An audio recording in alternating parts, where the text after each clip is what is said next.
Aquí podemos ver un grado 2 del doble con otra sinovitis, ¿no? En la región del medio pie también tenemos esta área, ¿no? Anecoica. Inyectar, cuando colocamos corticoides o algunos medios de viscosuplementación o lidocaína para calmar el dolor, siempre es bueno evitar inyectar la arteria. Entonces ya lo hacemos y el estudio sonodirigido, ¿no? El receso tibio astragalino anterior encontramos en esta región en un corte longitudinal. Es muy importante buscar este receso y posicionar firme al paciente para poder valorar esta región.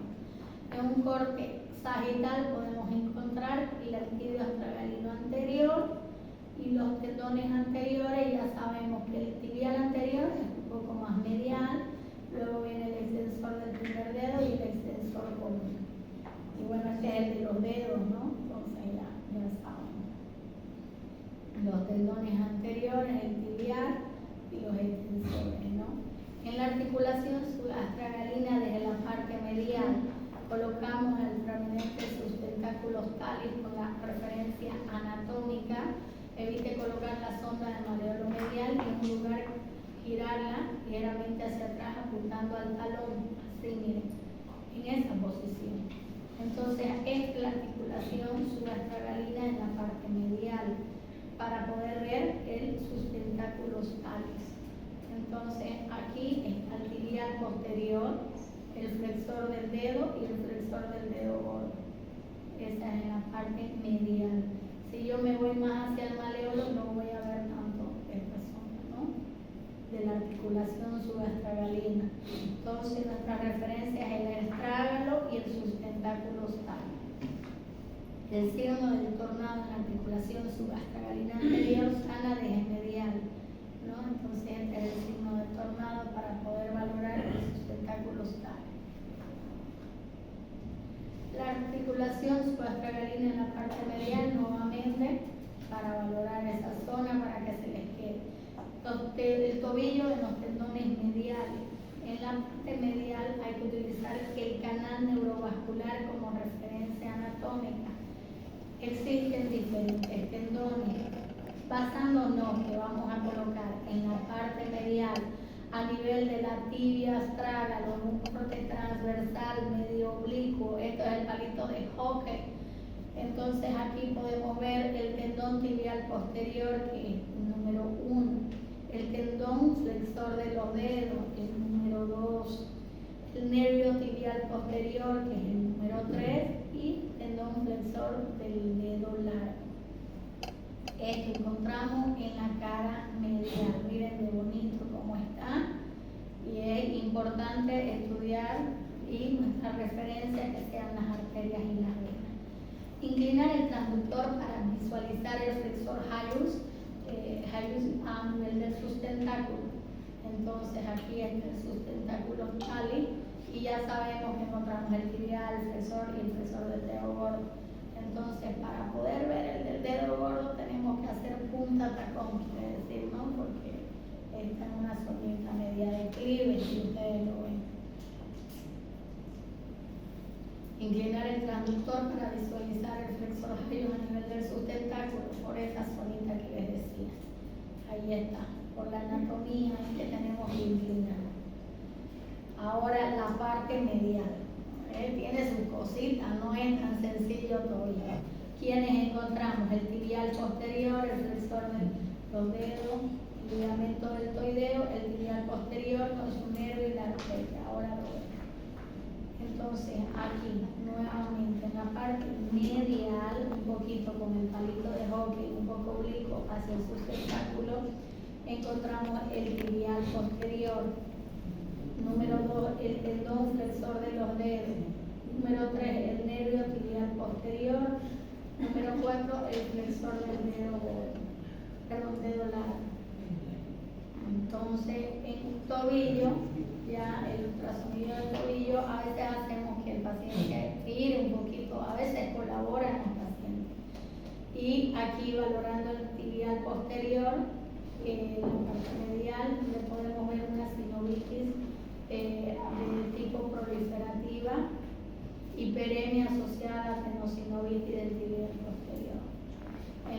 parte medial tenemos el tibial posterior con el flexor común de los dedos. Aquí están en un corte longitudinal. Como lo vemos en desgarro del tibial posterior, es de interrupción de las fibras y bueno, el ortopeda le interesa para operarlo. La resonancia, donde podemos ver esta imagen más hiperecóstica que defecto. Aquí la discontinuidad del tibial posterior, que bueno, normalmente tenemos que verlo así en longitudinal, digamos, este es el lado contralateral y lo vemos así cuando está afectado, y aquí con áreas anecoicas o si no alrededor o con ausencia de las fibras, ¿no? Aquí podemos ver este defecto del desgarro del tibial posterior, que lo vemos en transversal y en longitudinal. El flexor común de los dedos, esto ya es normal. El ligamento deltoideo, que bueno, lo tenemos que explorar en esta cara, como les mostré en los lineamientos de Blair.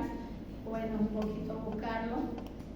La articulación subastragalina de la parte lateral coloca la sonda a 90 grados con respecto a la planta del pie y luego deslícela hacia atrás en la posición para explorar la extensión del seno del tarso y la articulación subastragalina posterior. Aquí miren cómo está colocando, ¿no?, en el seno del tarso. Nuestra referencia ósea va a ser el astrágalo y el calcáneo. Ahí se encuentra el seno del tarso. Entonces, ¿quiénes se encuentran ahí? Los peroneos, la articulación tibioastragalina posterior. El tobillo en la región lateral y ya casi terminamos. Están los peroneos, los ligamentos, tibioastragalina anterior y el peroneo calcáneo. Los tendones laterales, ya sabemos que el peroneo corto y largo están cerca de la fíbula. Y bueno, esto, el corto siempre está más cerca de la cortical. Y aquí en un corte longitudinal, peroneo largo y peroneo corto. Aquí podemos visualizar peroneo corto y largo. Tendones peroneos a nivel del tubérculo, también la estructura, los desgarros. Esta es causa frecuente de los esguinces, entonces normalmente así es el mecanismo y así es como se lesionan los tendones de los peroneos y vemos esta interrupción de las fibras, ¿no? Puede haber tenosinovitis peroneal y no ruptura, ¿no?, secundario a un mal paso, ¿no? Entonces, o secundario a un artrítico, vascularidad, nuevamente los desgarros, ¿no?, de los peroneos. Aquí pueden ver desgarro, la tibia y el talus, nuestra referencia ósea, donde podemos ver aquí el peroneo longus, es el largo, y el brevis, es el corto. Nuevamente el peroneo corto y el peroneo largo, ¿no?, con interrupción de sus fibras. Y a veces son los dos porque muy cerquitas también, ¿no? Peroneo en corte longitudinal y en corte transversal. Los ligamentos, que eso, bueno, los ligamentos son estructuras más pequeñas que podemos valorarlo, pero bueno, eso es un poquito más para el nivel avanzado, pero se los menciono: ligamento peroneo astragalino anterior, ligamento peroneo calcáneo, que son pequeñas estructuras que tenemos que ir. Yo, por lo menos, que ustedes sepan la parte de los tendones, yo soy feliz que se ubiquen, ya no les voy a exigir tanto ligamento, pero sí que por lo menos sepan que hay esta estructura. Seguramente vamos a ver fascitis plantar también, que esto es adicional, que en la práctica les voy a ir mostrando. El tendón de Aquiles está conformado por las cabezas de los músculos gemelos y sóleos, posee una pobre vascularidad, no está contenido en una vaina verdadera, y el paratendón está compuesto del tejido blando que lo rodea. Aquí podemos ver la parte posterior, el tendón de Aquiles, existe fibrocartílago, la musa retrocalcánea, la grasa y el calcáneo. Entonces, a nivel del calcáneo, a nivel insercional, rastreamos en esta posición el tendón del calcáneo. Es muy importante la posición para poder ver nuestras estructuras, y cuando creemos en desgarro muscular, no solamente valorar la parte insercional. A nivel del gastrocnemio, del sóleo o gemelo, en la unión miotendinosa a veces se producen los desgarros que son más arriba. También existen espondiloartropatías seronegativas como artritis seronegativa, que existen unos criterios de GES que ustedes lo van a revisar, que existen algunas zonas donde ya exploramos nosotros ciertos lugares articulares de las entesis. Una de las entesis que tomamos en cuenta para valorar una espondiloartropatía seronegativa es el calcáneo del tendón de Aquiles, ¿ya? Entonces, criterios de GES en espondiloartropatía revisan ustedes, ¿ya? El tobillo en la parte posterior superficial, esto es normal, el fibrocartílago, el hueso siempre en nuestra estructura, esto es normal, el tendón a nivel insercional. La sinovitis posterior, así es como ven, como si fuera, esto parece una hipertrofia sinovial también, porque tiene contenido hiperecogénico en la parte posterior, es frecuente. Igual la sinovitis del tendón de Aquiles, miren con sinovitis activa en actividad inflamatoria grado 3 del Doppler. El tobillo posterior, aquí está el tendón de Aquiles, el astrágalo y el calcáneo. A baja frecuencia aumenta la profundidad, o sea, vemos más profundo la baja frecuencia, mueve los puntos de enfoque más profundamente a la dorsiflexión y la colocación de la zona ligeramente lateral del tendón de Aquiles, y puede ayudar a la visualización. En el 25% de personas pueden encontrar la comunicación entre la articulación tibio-tragal y subatragalina posterior en el receso posterior. Y en un 15% una comunicación en la subatragalina y la vaina del flexor largo del dedo gordo. El Aquiles, bueno, el tendón de Aquiles, en una parte normal, longitudinal y en transversal, este es el tendón. ¿Ya? Entonces, esto que está mostrando no es que lo va a ver por acá, es que está realizando el corte en longitudinal y aquí en transversal. La dorsiflexión, que es muy importante, les decía, para poder visualizar bien el tendón, en el tendón de Aquiles, vemos estas irregularidades. La tendinosis aquiliana, cuando ya hay esta interrupción también de esta fibra, y eso es un factor de riesgo ya a ruptura. Reducir la frecuencia para visualizar estas estructuras más profundas en la articulación tibiotalar posterior y subastragalina posterior. Es muy importante porque a veces les digo, bueno, ¿qué quieren ver? El tendón, entonces mi foco acá. Pero si yo quiero hacer un énfasis en lugares más profundos, también tengo que colocar foco, aumentar la profundidad, siempre estar ubicado en calcáneo, astrágalo tibio, o sea, tenemos que tener una imagen un poco heterogénea, que es lo que a veces en práctica yo corrijo, y bueno, tratar de ubicarnos qué estructuras hay más profundas. La tendinosis aquiliana, miren ustedes aquí, está como que más anecoico, aquí más delgado, ¿no? En su trayecto hay aumento de partes blandas. La bursa retrocalcánea, que es acá. La fascia plantar, que es adicional desde el calcáneo, y todo esto a la fascia plantar, ¿ya? La fascitis plantar en su inserción el calcáneo y la menismo, y ya hay lesiones, ¿no? La tendinosis aquiliana, que bueno, ya vemos estos cambios inflamatorios, ¿no? Longitudinal. La ruptura del tendón de Aquiles, miren, causa frecuente de emergencia en los futbolistas, sobre todo. Aquí otra ruptura, ¿no? Que bueno, lo primero que te pregunta el paciente, ¿cuándo voy a volver a jugar? Y uno ahí, ¿no? El calcáneo y aquí en extensión. La recaída de un paciente con AIJ, les he traído para presentar un niño de 16 años. Bueno, pues la artritis es bien fregada, ¿no? Este era un tipo de artritis poliarticular, donde valoramos justamente estas zonas que les decía de los criterios de GERS, donde hay actividad inflamatoria. ¿Para qué me sirve este método diagnóstico? En las artritis idiopáticas, al igual que la clínica, los laboratorios son muy importantes para ver la conducta terapéutica. Se ha tomado mucho más en cuenta la ecografía musculoesquelética, que la mayoría de los reumatólogos en Santa Cruz no tenían la formación, recién se están formando para poder complementar y tomar la decisión, ¿no? Entonces, claro, la experiencia hace mucho, entonces eso a mí me ha ayudado mucho. Al comienzo no le creían a la ecografía.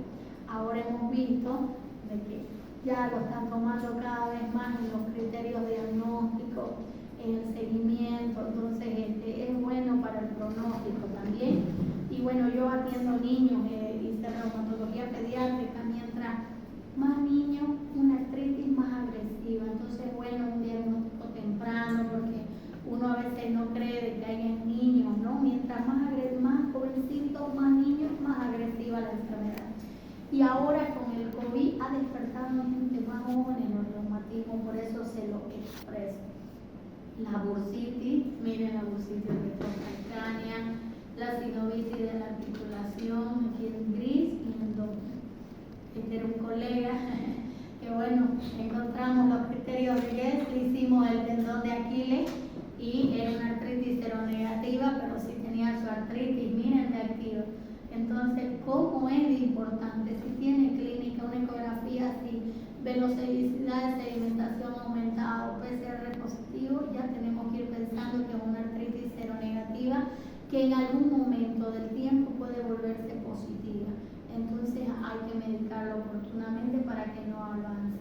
La enfermedad de Sever la van a revisar, pero ecográficamente en crisis áreas micoicas y en Doppler agresivo, ¿no? El quiste intermetatarsiano, yo veía bastante en México, que son dentro de, bueno, hay que ser muy minucioso, hay que amar realmente lo que uno hace, y a nivel de metatarsiano un dolor muy puntual. Entonces tenía un quistecito esta paciente que bueno, tendríamos que estar viéndolo de un lado, de forma lateral, porque a veces no se ve, y bueno, son cosas tan pequeñas, ¿no? Que uno no puede imaginarse. La fascia plantar se realiza a nivel del calcáneo, como les decía. En la fascia plantar, que tenga en cuenta la principal de la fascia, se inserta un poco medialmente al calcáneo y la sonda debe colocarse con consecuencia. A veces tenemos que hacer punta tacón para poder ver la fascia plantar, que así es como la valoramos, y esta es la ecoestructura normal de la fascia. Tiene estas áreas un poco anecoicas, causa frecuente de dolor, ¿no? Aquí lo vemos en longitudinal y en transversal y vemos estas áreas. Fascitis plantar cuando ya está un poquito más inflamado, en el largo, en el corto, y hacemos una vista más extendida. Cuando hay luxación de los peroneos, entonces como hacemos las maniobras, hacemos la dorsiflexión y vemos que el peroneo salta, esa es la subluxación. Conclusión, aunque la radiografía de rutina sigue siendo muy importante en la evaluación y diagnóstico de los problemas de tobillo y el pie, el uso de la ecografía es cada vez más común en la evaluación de la articulación. ¿Qué podemos valorar con mucha confiabilidad? El tendón y los ligamentos. El tendón con mucha facilidad, ligamento en manos de expertas, por eso no se los estoy exigiendo. Los nervios también, que es otro capítulo, y otras patologías de tejido blando, que es otro capítulo también. Antes de comenzar el examen ecográfico, el operador debe ser consciente de la historia clínica detallada. Mientras más sepamos del paciente, mejor. Si tenemos la historia de deporte, si tenemos la radiografía, el mecanismo en que cayó, si es que es algo deportivo, las actividades que desarrolla, porque eso nos va a dar gran pauta, ¿no? Tener el conocimiento del mecanismo de la lesión, ayudar a determinar las estructuras, porque a veces es muy extenso todo el estudio del pie, entonces a veces por el tema tiempo nos vamos al área de interés. Si ya tenemos la perspicacia, la experiencia, ya podemos hacer un rastreo, un chest release rápido, ¿no? Mecanismo de elección va a determinar las estructuras para ver las zonas afectadas, centrándose en una parte determinada, cortar la duración del examen, que le va a permitir una evaluación más precisa de las lesiones anatómicas implicadas. Muchas gracias.